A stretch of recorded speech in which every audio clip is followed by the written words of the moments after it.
Bonjour et bienvenue. Aujourd'hui, nous allons parler de la transformation du data center en 3 étapes. Nous allons parler notamment d'Ansible, qui est au cœur de l'automatisation du système d'information. Donc, je suis Rémi Vercher, consultant open source observabilité et automatisation au sein d'Axians, et je suis accompagné aujourd'hui de Sébastien Davou, qui est responsable du centre d'expertise Enterprise Management. Bonjour. Au sommaire aujourd'hui, nous allons présenter Ansible de Red Hat et comment il répond aux besoins d'automatisation au travers de cas d'usage clients.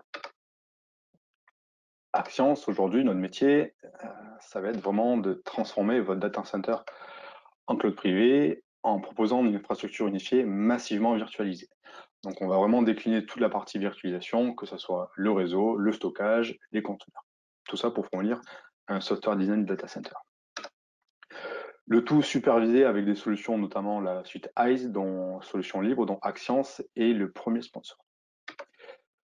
Tout cela permet d'avoir un CMP et de proposer un catalogue de services à vos clients ou aux utilisateurs. Tout cela est géré de manière automatisée pour notamment gagner en productivité et en temps au niveau de gestion de l'opération. Cette infrastructure-là disponible est hautement programmable avec la mise à disposition des API qui permet de faire du chargeback billing notamment, de savoir qui consomme quoi et comment. Ce data center-là virtuel peut être déployé, que ce soit sur du cloud privé, sur des zones distantes de ce qu'on appelle le edge. Et on peut facilement, du coup, déployer ces applications-là un peu où vous voulez, que ce soit des applications ou des conteneurs. Enfin, on peut déborder sur du cloud public avec les majeurs acteurs du marché aujourd'hui. Avec Red Hat, comment on répond à ces solutions-là? On va apporter 3 briques d'infrastructure. La première, ça va être le stockage avec Red Hat Self Storage. La deuxième sera OpenShift pour toute la partie containerisation et gestion du cloud hybride. Et enfin, la dernière, Ansible Automation Platform, qui permet d'automatiser votre data center. Et c'est ce sujet-là que nous allons traiter aujourd'hui.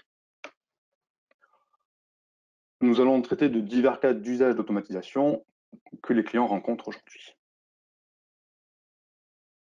Donc, qu'est-ce qu'on voit chez les clients aujourd'hui? C'est que l'infrastructure est assez complexe. Parce qu'une infrastructure, c'est quelque chose qui évolue, qui vit, et il faut gérer son cycle de vie. Il faut installer des composants, les intégrer, les déployer, les mettre à jour, etc.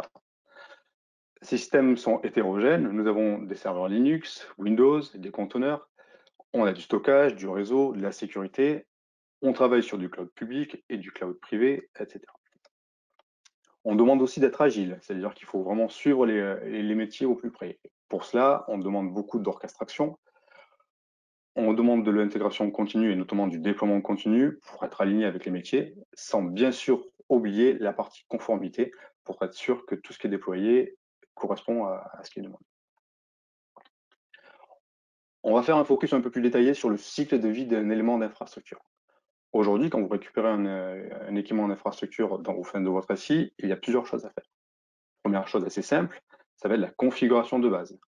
Vous récupérez un serveur, il y aura besoin d'une IP, d'un nom d'équipement, d'un DNS, etc. Cet équipement-là, il faudra l'intégrer au système d'information. Ça va être quoi? Ça va être le rajouter dans une CMDB si ça n'a pas été déjà fait avant. Ça va être l'intégrer à l'Active Directory, la mise en supervision, l'export des logs, la sauvegarde, etc. Ce qu'il y a, c'est que cet élément, il n'est pas seul dans l'infrastructure. Il faut le lier à tous les autres briques périphériques. Donc ça va être quoi? Ça va être rajouter des segments réseau sur vos switches notamment. Ça va être mettre à jour vos règles de sécurité pour prendre en compte ce nouvel élément. S'il y a besoin d'accéder à du stockage, et éventuellement définir du zoning, des LUN, toutes ces choses-là.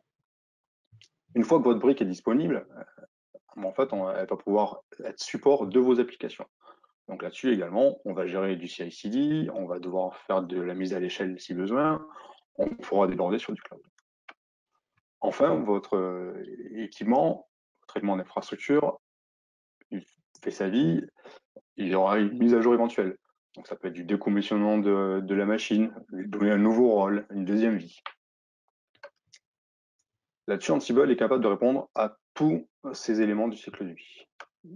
Par exemple, au niveau de la configuration de base, on est en capacité de changer une adresse IP, de rajouter une adresse IP, tout ça avec Ansible. Au niveau de l'intégration du système d'information, si on souhaite mettre en supervision, on va installer un agent qui va exporter les logs. C'est tout à fait faisable également. Au niveau des briques périphériques, imaginons que vous êtes sur un cluster VMware avec une couche de virtualisation réseau NSX. On est tout à fait capable de déployer des règles de sécurité NSX. Sur la partie gestion des applications, une fois que vous avez votre nouvel équipement dans votre cluster OpenShift notamment, si on souhaite mettre à jour une application qui prend en compte ce nouvel équipement, on est en capacité de déployer de nouveaux chart M notamment. Oui, j'interviens juste Rémi sur les Oui. charts M. C'est excellent parce qu'on va justement pouvoir templétiser notre application et la déployer, comme tu disais, sur du OpenShift. Et donc, sur Ansible, tu as plusieurs modules qui permettent d'interagir avec un cluster Kubernetes au sens large. Tu en as Exactement. un pour interagir sur le cluster, dans mon souvenir, et tu as notamment le module Helm qui, lui, permet de déployer des templates, hein, c'est bien ça? Exactement. Et tu as même plus que ça. Ansible peut être utilisé en tant qu'opérateur au sein d'un cluster, notamment OpenShift, pour gérer au mieux ton cycle de vie des applications. Ok. Au-delà de ça, quand on déborde sur du cloud public, on est en capacité de créer des ressources sur des cloud providers. Vous avez un exemple ici de ressources Azure. Dernier point sur la mise à jour. Alors, on va parler de décommissionnement. Là, je vais parler de gestion de nouveaux rôles. Imaginons que vous avez des éléments d'infrastructure sur un premier site, Kevin pour ne pas le nommer, que vous les déplacez sur le site d'Aix-en-Provence. Bien sûr, les règles ne sont pas exactement les mêmes d'un site sur l'autre. En fait, il suffira de jouer avec la notion d'outils de variables de configuration, et en basculant un équipement d'un groupe à l'autre, automatiquement, il prendra ces nouvelles fonctionnalités. D'accord, donc là tu le fais au niveau du fichier d'inventaire pour faire la bascule, pour faire une mise à jour d'équipement. On peut faire ça comme ça. Ok. Après, dans, dans une société, en fait, tous ces paramètres-là sont gérés au niveau de la CMDB. Et en fait, alors avec la gestion d'inventaire dynamique associée à des variables d'environnement, de groupe, pardon, on peut facilement basculer un équipement d'un site à l'autre. En fait, et Ansible reprendra tous les nouveaux paramètres associés à ce site-là. On D'accord. a parlé, Ok. voilà, on a parlé notamment de décommissionnement. Hmm. C'est la même chose. Donc, quand vous enlevez un périphérique, un élément d'infrastructure, bah, si Ansible peut faire en sorte de s'assurer que les éléments de configuration qui ont été mis sur l'ensemble des autres briques sont enlevés. D'accord? D'accord. Là-dessus, on va vraiment parler d'outils de configuration Ansible. Donc, Ansible, au départ, c'est vraiment un outil qui permet de définir des actions qui sont décrites au format YAML, comme vous voyez ici. Et c'est Ansible Engine qui fait ça. Maintenant, si on veut gérer ça au niveau vraiment pure entreprise, Red Hat propose plusieurs solutions Ansible, ce qu'on va appeler Ansible Automation Platform. Aujourd'hui, Ansible Automation Platform, c'est trois choses: Ansible Engine, Tower et les hosted services. On commence par Ansible Engine, donc c'est ce qu'on a vu juste précédemment dans la use case. Ça va vraiment être le cœur, le moteur de l'application, qui peut être installé sur un poste de travail, sur un serveur dédié, ce qu'on va appeler un control node.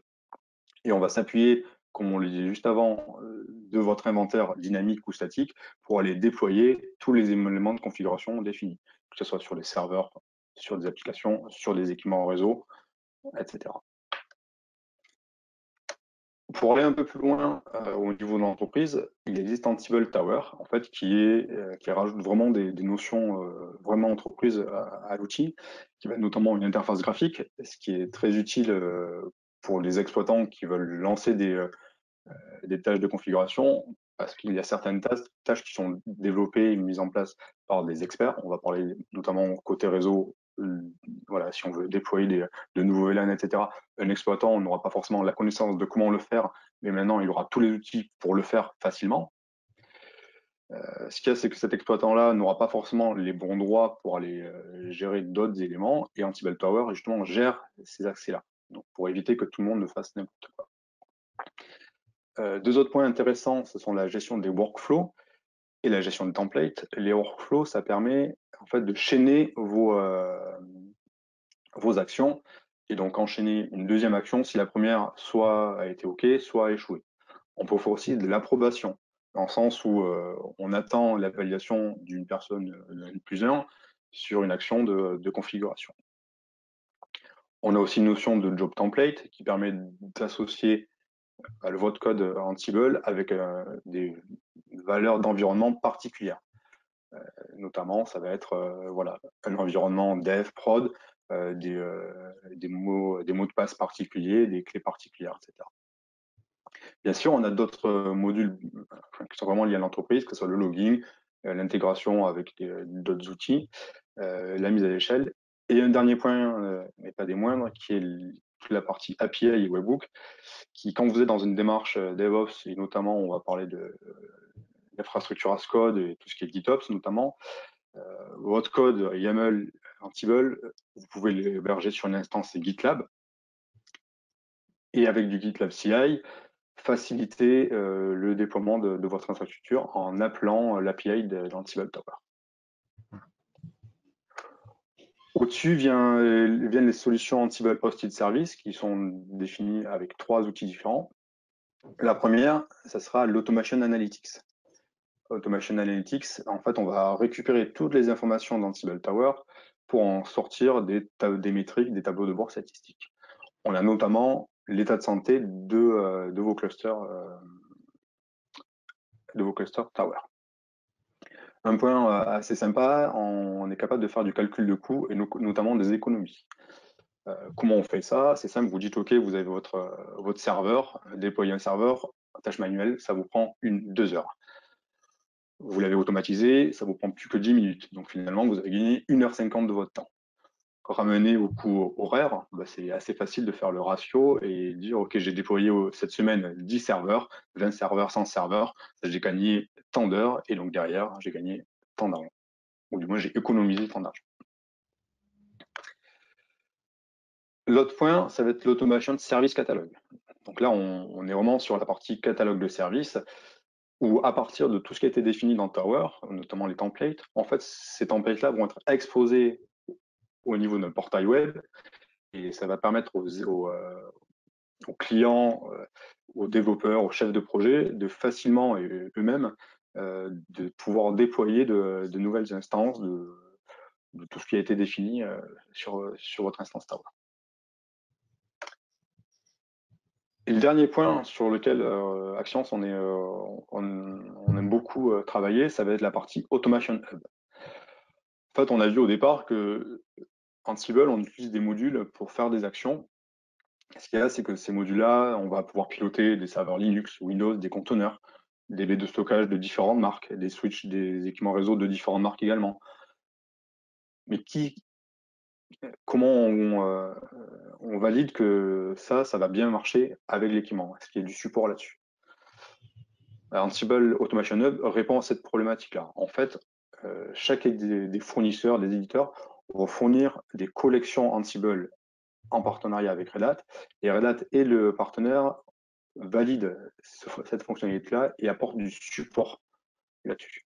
Ce qui fait que quand Axians vient de déployer des nouvelles briques d'infrastructure, si le partenaire fournit ces collections, en fait, on est vraiment tranquille dans le sens où il y a vraiment du support éditeur et il n'y a pas de surprise là-dessus.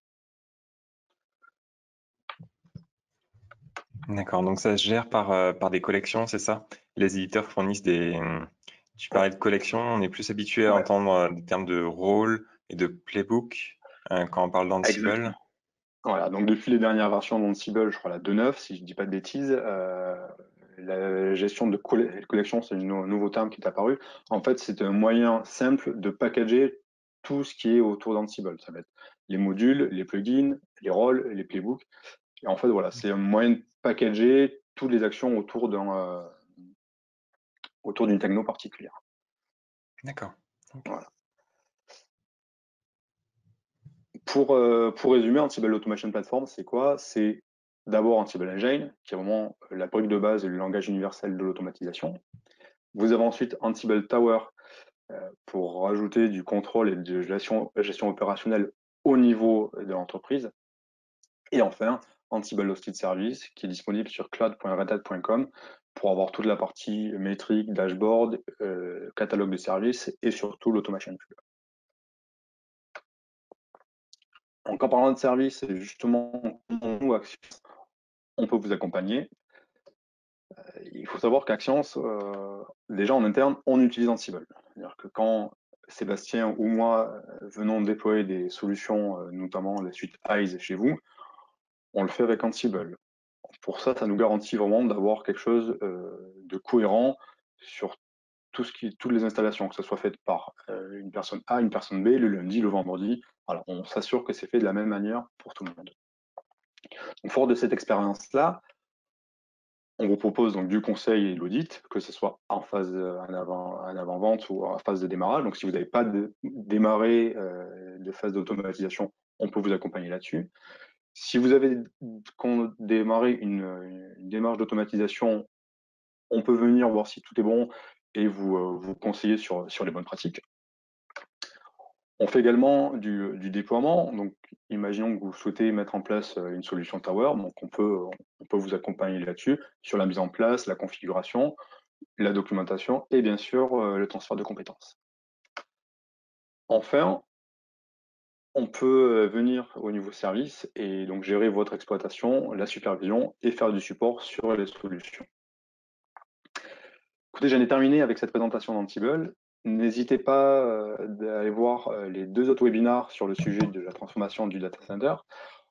On a notamment OpenShift qui est présenté avec Sébastien et Ceph qui est lié au stockage d'objets scalable et performant présenté par Doré. Alors n'hésitez pas à nous contacter, Sébastien et moi, soit sur les réseaux sociaux, soit par mail. Nous sommes disponibles pour toutes nos questions, que ce soit des conseils, des projets. Voilà, nous sommes là pour ça. Je vous remercie et vous souhaite une bonne journée. À bientôt. Merci, bonne journée.